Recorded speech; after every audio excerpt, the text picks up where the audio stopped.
Salamander. Salamander. Guten Morgen. Evict. Evict.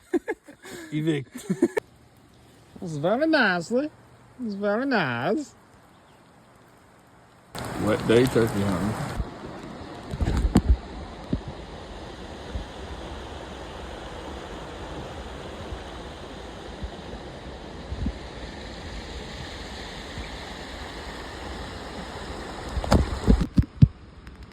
Got him.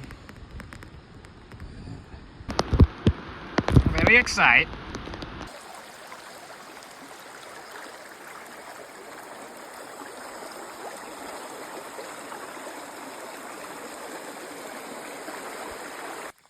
All right, back again in Little Sauk State Forest. Right before the rain hit. I'm thinking I might scout around. I don't really want to go over to where I saw that bird last week because I don't want to risk spooking him. So I might head kind of west up this hill and call and see if there's anything, because it's about 7 o'clock now. So I think I might just kind of sneak around for a little bit and see what's happening. Maybe see if I can get a bird roosted. Yeah, that's where we're at. So what I'm doing right now is I'm about 300 to 400 yards from my camp. And like, it's really actually kind of nice with this rain because it kind of is going to mask the sound of me walking through the woods. That being said, it's also going to mask the sound of anything else walking through the woods, and it's going to make it a little bit harder to hear any drumming or cutting or anything, any kind of noises they're going to make. But like, I'm just kind of walking these trails up behind to kind of the northwest of my camp. I want to stay away from the east side because that's where I'm pretty sure there's a tom that hangs out for any reason. So I'm just going to take it easy on that, and I'll probably go there tomorrow regardless. But I figured I'd just kind of walk up through here kind of in the evening hours when they might come out to feed even with this rain. And you can see right away here, what I'm expecting is there might be turkeys feeding in the middle, along the edge here, or even in the middle, picking up stones and stuff for their crop. And what I'm trying to do is like stay real quiet and like keep my eye out for tracks or scat or anything that would be indicative of a bird. And I'm taking these corners real gentle, so you know, I don't want to pop up around a corner and spook a bird if I can avoid it. So just taking these real easy, slow moving, just gonna kind of do a little loop, work my way back.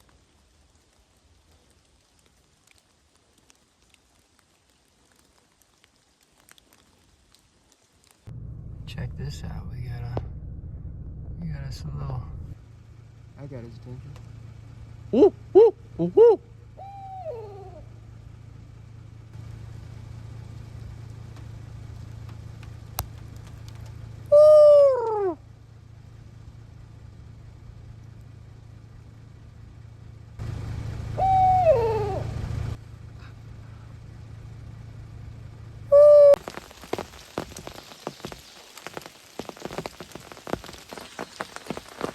All right, so a little recap on the day. Just got back from the morning sit and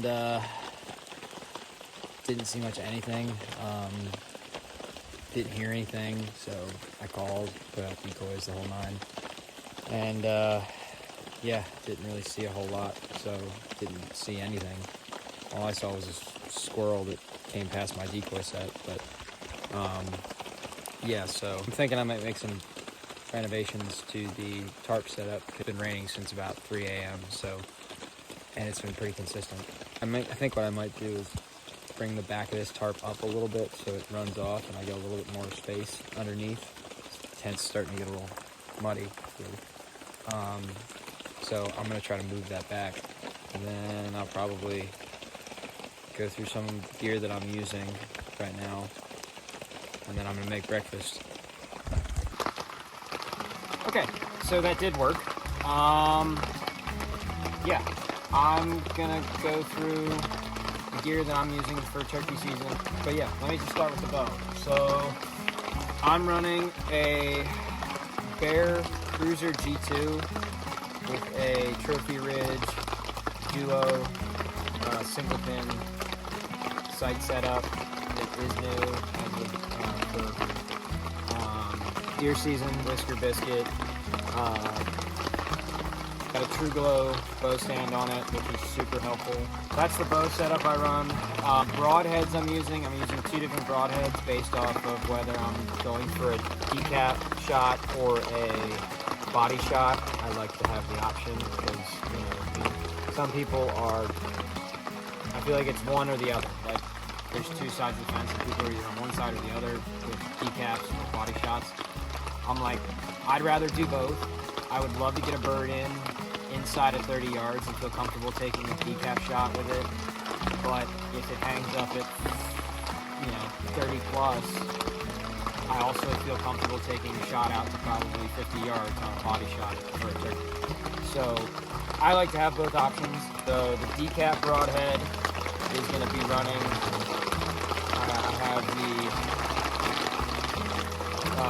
Magnus Bullhead 3-blade, 125 grains on an Axis 5mm Easton 300 spine, 4-fletched,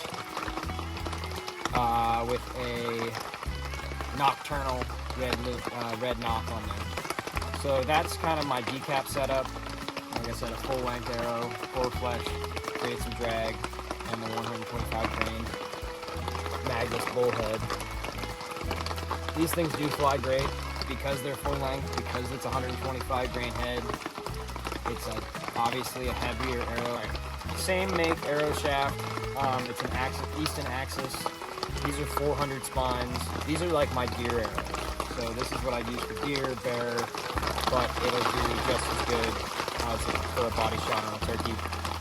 So yeah, 5mm Easton Axis, 400 spine with a G5 Mega Meat on the end there, 3-blade. And these are just 3-fletched Easton laser fletching weapon special. And then the same nocturnal red knock, but these are the toolless ones with the switch on the back. So these would have been super huge if I had them last week on opening day, because I did have a Tom come in at like 7:15 in the morning opening day, and exactly what I said happened. I didn't bring them. I looked at them and was like, nah, I'm not gonna bring those. I'm gonna go decap only. And of course he hung up at 49.3 yards and never came in, and I didn't have these, so I can play that footage now so you can see it. But yeah, definitely a more action-packed weekend last weekend than this weekend. As far as decoys, sorry, I'm gonna dry this thing off while I'm talking. As far as decoys, I had a buddy of mine give me a bunch of old decoys about a year ago. I've used those. I was using those last weekend, but I have a severe weakness when visiting sportsman stores, specifically Sportsman's Warehouse, and I ended up getting a set of new decoys that I really like. So I got the Primos Gobble Stopper, I think it's called, Gobble Stopper Duo with the hen and the Astro Jake. They're definitely a little smaller than your average decoy, but I like how real they look. Plus, they're super easy to pack in and pack out. You can literally just stick one inside the other, stick one in the other, strap it to your pack, you're good to go. So yeah, that's what I'm using right now.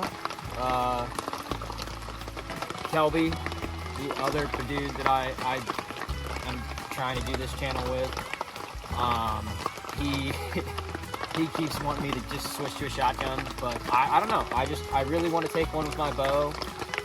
If it gets to the point where it's late season and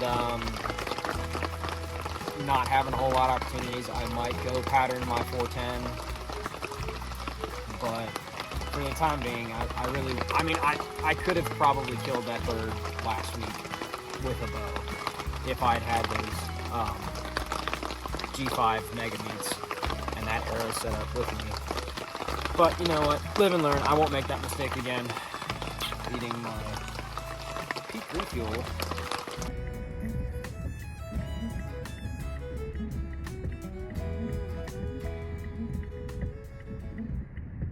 Okay, so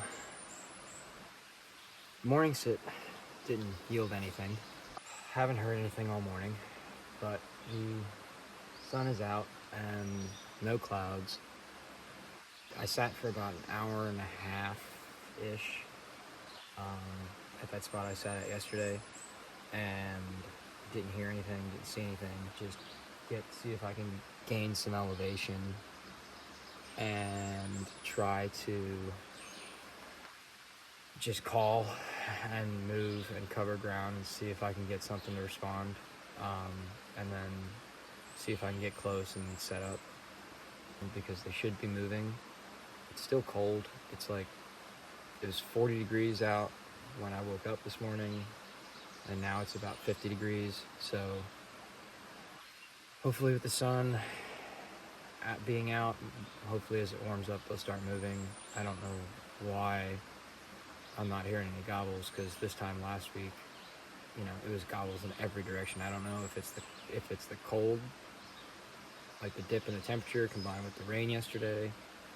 I don't know if it's pressure. I mean, I can't figure out what it is. But yeah, they're not making as much noise as they were last week. Yeah, if I don't see anything, the plan is break camp, pack it all up, and I'll probably go test out this new rod I picked up yesterday. Basically thinking I'm gonna go hike through the woods and probably see nothing, but maybe I'll get lucky.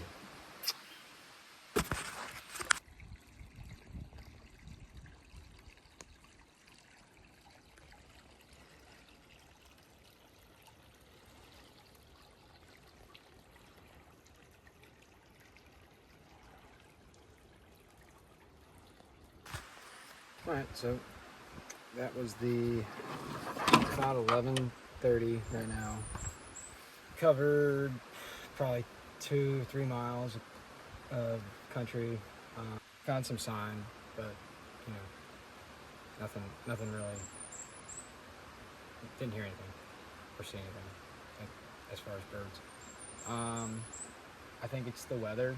It might be pressure too, but it's warming up. Bugs are out again, so I think I'm gonna pack up. I'm just gonna rig up this new rod. Here, I'll show. It's a Fluger PF LFI 8056 8-foot 5.6 fly line. Pretty standard 3-piece plan right now. Try this super light rod. I'll check back in once I break camp.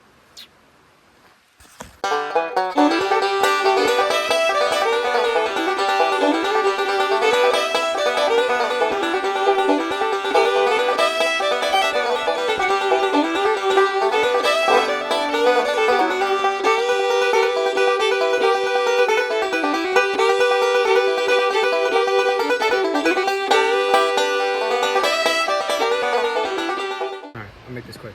Alright, so we're down here at the river. You can probably hear it behind me. Bugs are out. But yeah, got the thing all rigged up. Looks good. Let's go fish it, see if we can catch a couple. Got one. Damn, I really just like... I really like let that drift, and then literally got hit right after I turned the camera off. So I may have missed that. Look, but I'm gonna get this thing over here, out of that. Oh yes. All right, there's one rainbow. I'm surprised at that.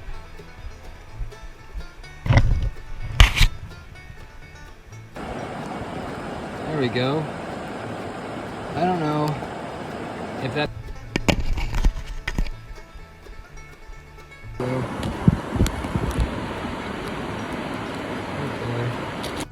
Okay.